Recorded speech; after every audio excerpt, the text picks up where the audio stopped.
واصبر نفسك مع الذين يدعون ربهم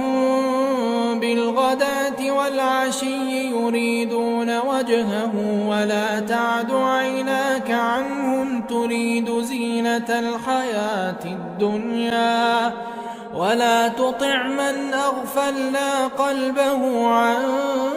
ذكرنا واتبع هواه وكان أمره فرطا وقل الحق من ربكم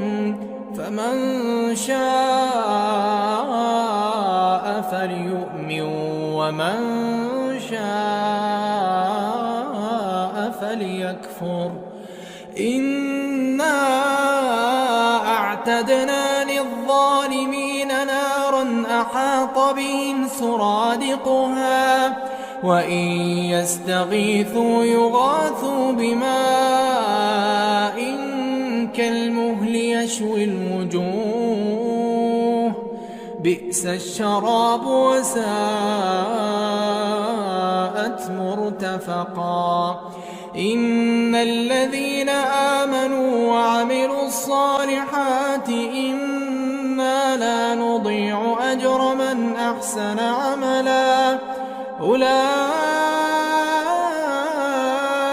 لهم جنات عدن تجري من تحتهم الأنهار يحلون فيها من أساور من ذهب ويلبسون ثيابا خضرا من سندس واستبرق متكئين